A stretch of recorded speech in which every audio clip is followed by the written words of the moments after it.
Qu'est-ce que vous représentez? Vous êtes à l'initiative de ce référendum. Quand je dis vous, c'est vous tous ensemble. Hein. Vous dites comité de patronage. Donc de quoi? C'est une association? C'est un mouvement politique? C'est une simple association dont le nom est 1291. Ouais.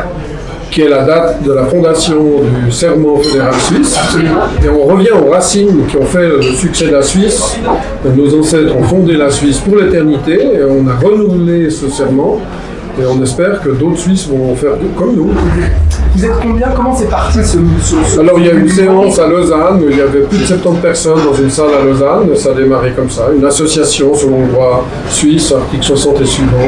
C'est vous qui avez lancé ça? On est plusieurs, comme je vous l'ai dit, il y avait plus de 70 personnes dans la salle, de plusieurs cantons, plusieurs origines, de tout milieu. Vous avez un échantillon dans le comité de patronage, ouais. On a naturellement pas... Mais au début, pour réunir des gens, pour réunir 70 personnes, il faut bien que ça parte de quelqu'un.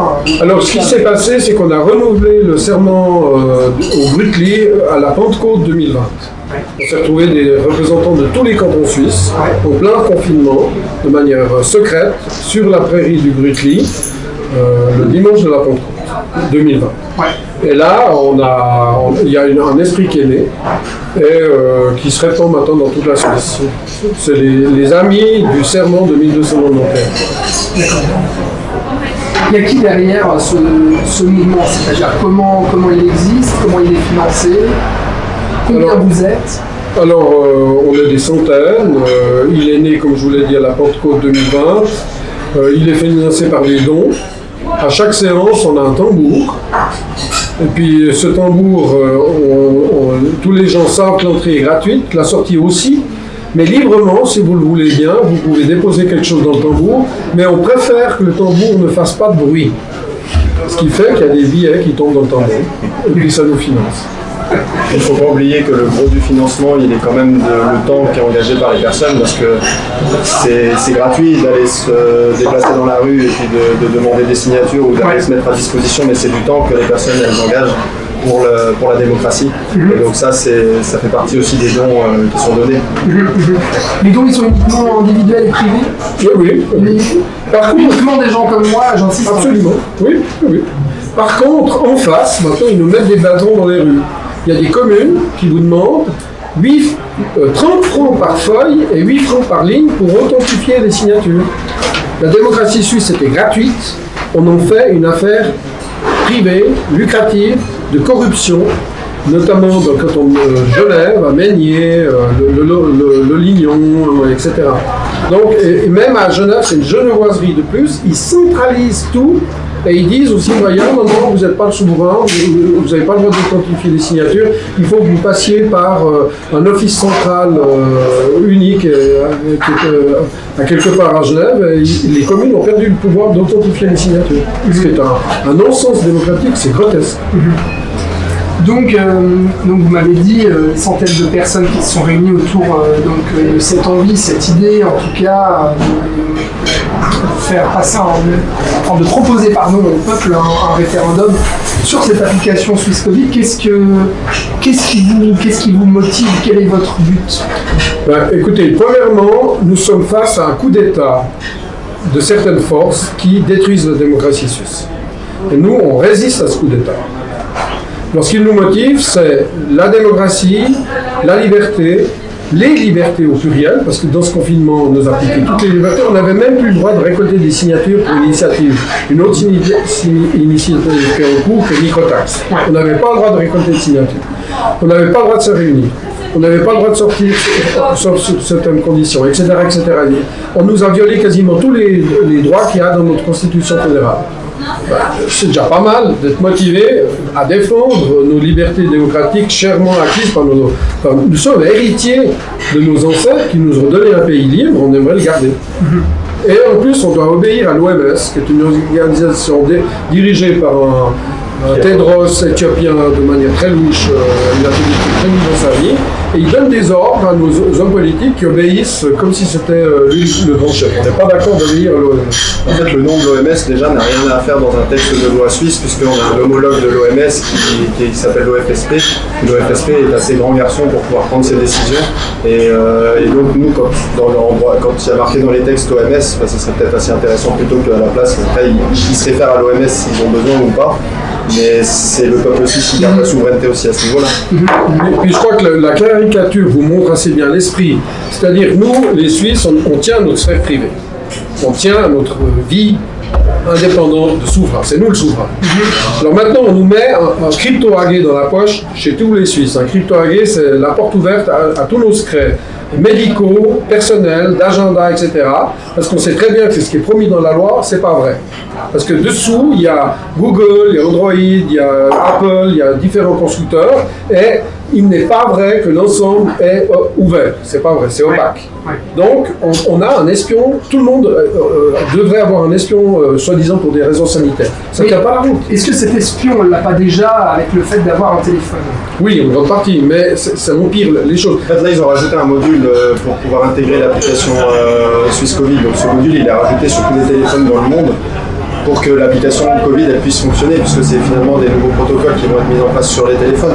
Donc on est assez content d'avoir une partie qui est open source. On dit oui, c'est vrai, ils ont mis de la bonne volonté, la partie applicative suisse elle a été faite sur l'open source, ça sort de très bons rapports. Mais par contre, la partie qui est complètement opaque, c'est la partie Android, Apple. Et cette partie-là, c'est une partie centrale sur un téléphone. Et on sait que personne n'est administrateur de son téléphone dans le monde actuellement. Et donc au niveau des failles de sécurité, quand on a le Bluetooth qui est activé potentiellement en permanence, même si on le désactive, en fait on pourrait être sûr qu'il est désactivé uniquement si on avait accès au code source. Mais les systèmes Android sont d'une complexité folle et les anciens modèles d'appareils sont pas à jour et l'administration fédérale connaît les failles. Donc ça c'est clair qu'il y a tout un tas de rapports de l'administration fédérale qui montrent qu'il y a des failles dans ces systèmes-là. Et on ouvre de nouvelles failles avec cette application. Est-ce que vraiment on ouvre de nouvelles failles, étant donné que déjà rien qu'avec le fait de posséder un smartphone, de posséder une adresse mail, de posséder les réseaux sociaux, de posséder tout ce qui fait notre quotidien aujourd'hui, qu'est-ce que ça change? Eh bien, une chose, ça change énormément, comme dit Dick Marty, il est très connu dans sa lutte contre la CIA notamment, il est bien renseigné sur les services secrets dans le monde. Dick Marty notamment, il dit, si vous ouvrez votre Bluetooth, on vous pique tout. Et on peut même vous installer un cheval de Troie sur votre PC à la maison. C'est une porte de plus. Alors vous avez raison, il y a déjà pas mal d'ouvertures, donc il faut être prudent. D'ailleurs, on vient de découvrir une faille Microsoft depuis 17 ans qui est ouverte dans les Microsoft, qui est la porte ouverte à tout notre vie privée. Mais en plus, si vous l'avez dans le téléphone, il y a des personnes qui laissent leur téléphone, par exemple Android, on sait tout. Qui est leur gynécologue, qui est leur dentiste, où ils se déplacent, avec qui ils sortent, etc. etc. Il y a un moment, il faut arrêter. Mais moi, la chose qui est... C'est pas le même impact non plus. Quand on a une application Covid, si l'application ne fonctionne pas bien, elle est capable, et ça c'est documenté dans les analyses de risque, elle est capable de simuler une pandémie s'il y a un hacker ou une société qui a des moyens d'exploiter les failles de cette application. Rend possible, en fait, l'application veut enregistrer un contact de proximité prolongé. Et si ce contact de proximité prolongé avec une personne infectée, il est validé comme positif, et bah, du coup ces deux personnes-là sont liées par un potentiel échange de Covid. Le problème c'est qu'une personne avec un outil spécifique peut irradier de Bluetooth une zone et simuler un contact prolongé avec toutes ces personnes-là alors qu'en réalité elle n'a pas eu de contact prolongé. Ça veut dire que là l'application virtuellement peut simuler une maladie qui ne se propagerait pas s'il n'y avait pas cette application. Et c'est vraiment une porte ouverte à une paralysie de l'économie possible, un confinement généralisé, alors qu'il n'y aurait potentiellement pas autant de cas que l'application va laisser sous-entendre. Donc c'est prouvé que le Covid a été développé en laboratoire par les meilleurs scientifiques du monde, c'est prouvé que c'est développé en laboratoire. C'est une arme de guerre. scientifique. Montagnier, c'est quand même On a d'autres scientifiques. Oui, mais Montagnier, c'est un prix Nobel qui a découvert le virus du sida, pour lequel on n'a toujours pas de vaccin, alors que ça fait 30 ans que ça existe. Alors nous, on nous promet le vaccin et le vaccin obligatoire dans quelques semaines, alors que ça fait 30 ans que le sida court les routes et les rues et sans vaccin. Et Montagnier, qui est donc prix Nobel, qui dit pas n'importe quoi, avec d'autres scientifiques de haut niveau, où il y a un docteur israélien dont tu te souviens le nom, Yoram Lass, etc. Il y a plein de scientifiques qui disent c'est fini, le virus n'est plus là. Et en plus, il était fabriqué dans un laboratoire. C'est une guerre économique. Le virus fabriqué dans un laboratoire, c'est un argument qu'on pourrait taxer de complotiste. Écoutez, c'est la tarte à la crème. La plupart des gens qui parlent de complotistes sont eux-mêmes des complotistes en fait. Et l'histoire suisse est une suite de complots ratés pour détruire la Suisse.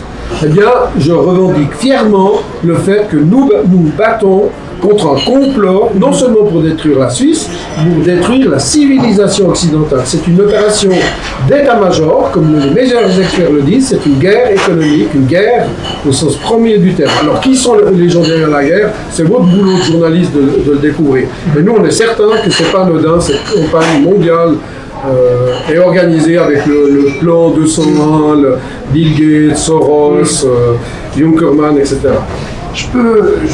J'entends vos arguments que je peux comprendre, mais ce que je ne comprends pas et l'absurdité pour moi de votre combat, excusez-moi, mais c'est de vouloir finalement avoir un référendum qui pourrait potentiellement faire interdire cette application alors qu'elle n'est pas obligatoire. Alors écoutez, c'est le coup classique. D'une part, elle n'est pas obligatoire, d'autre part, elle est provisoire.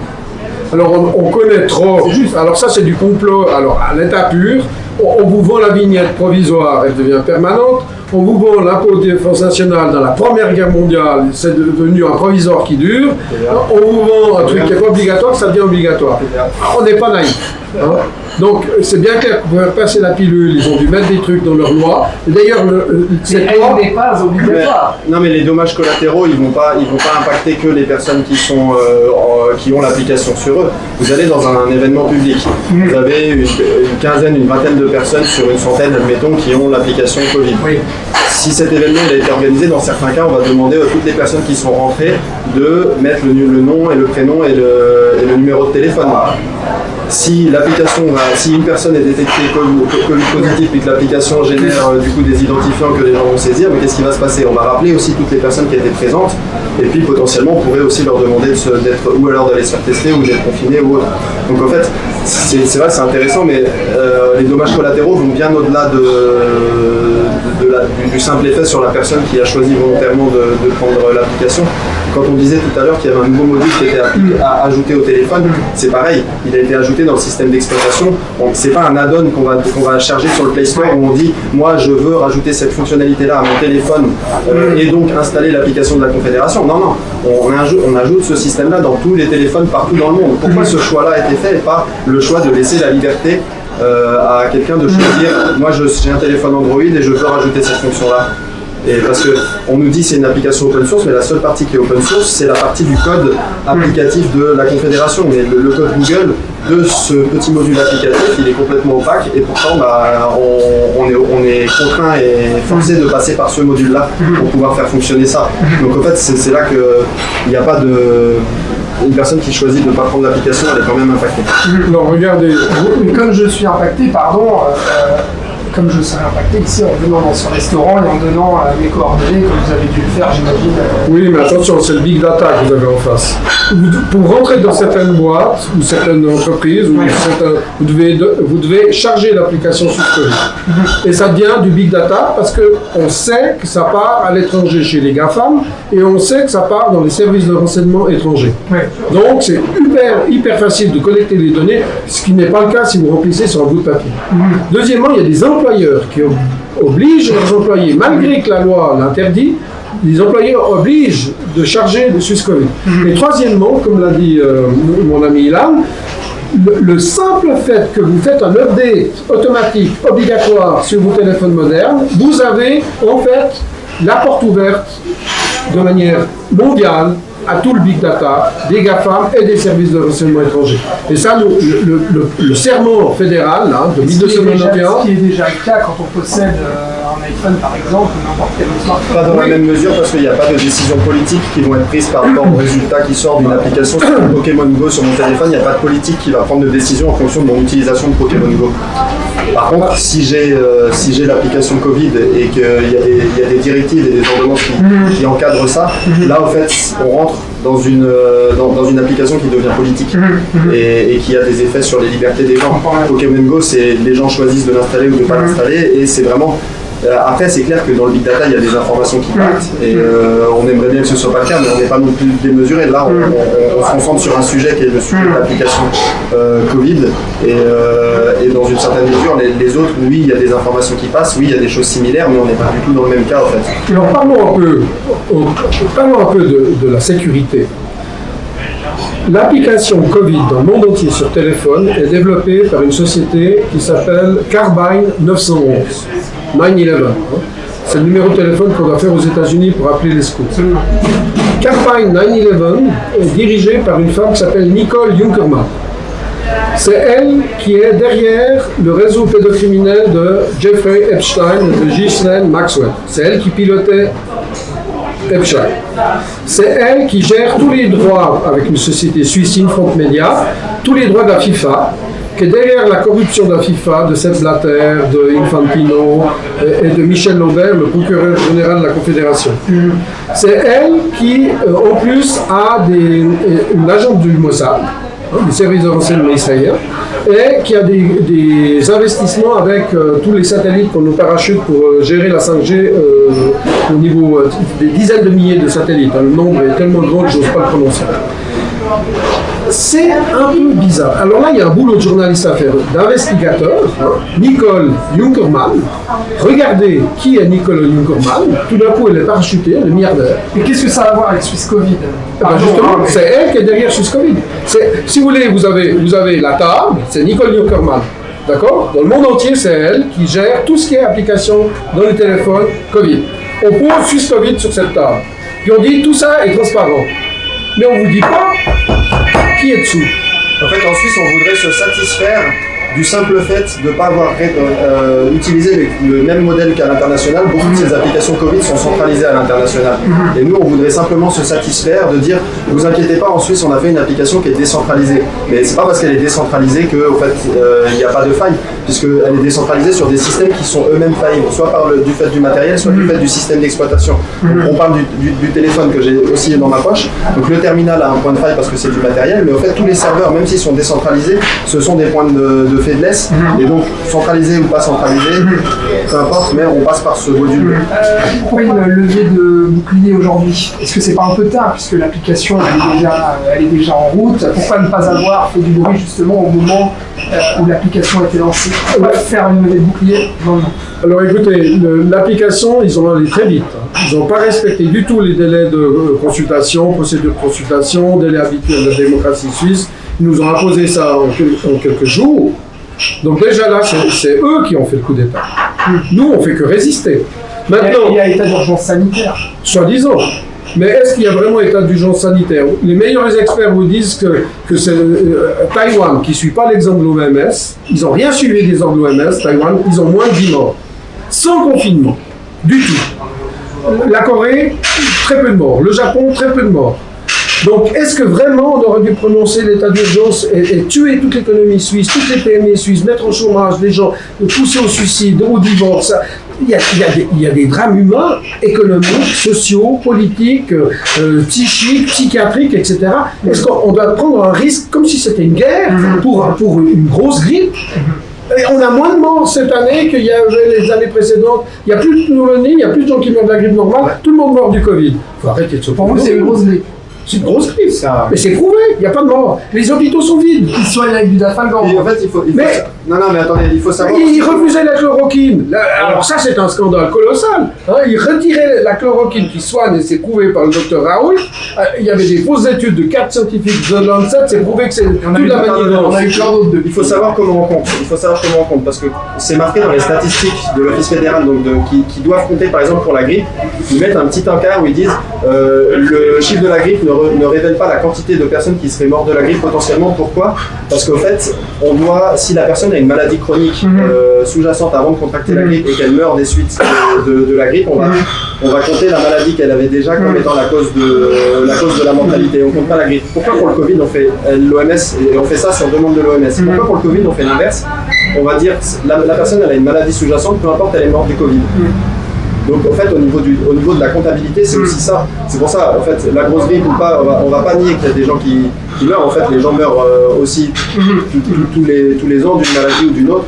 Après la statistique et le fait de faire glisser des morts d'un côté à l'autre, ça a une vertu politique à laquelle on aimerait résister. En fait. Puis les tests, il y a plein de faux positifs. Vous avez été vacciné, vous êtes un cas. Vous avez guéri du Covid, vous êtes un cas. Vous avez un coronavirus quelconque qui n'est pas le Covid, vous êtes un cas, etc. Alors c'est clair, si on multiplie les tests et qu'on a plein de faux positifs, c'est clair que tout d'un coup vous avez une grimpée de cas, des clusters, mais c'est ridicule parce qu'il n'y a pas de mort, les hôpitaux sont vides.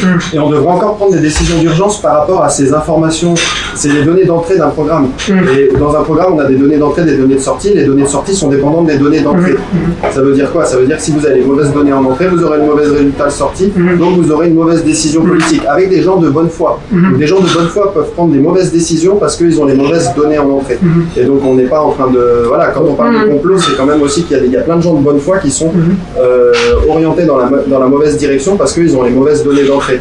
Et... Il y a un médecin israélien, d'y voir le nom. Oui, Yoram Lass. Yoram Lass, qui a dit en public, c'est je crois même l'ancien ministre de la Santé en Israël, arrêtez avec votre cirque, arrêtez, tout est faux. C'est une hystérie. Puis il parle en direct à la télévision, il dit la vérité, mais on est en plein. C'est un mauvais film, de mauvaise série belge.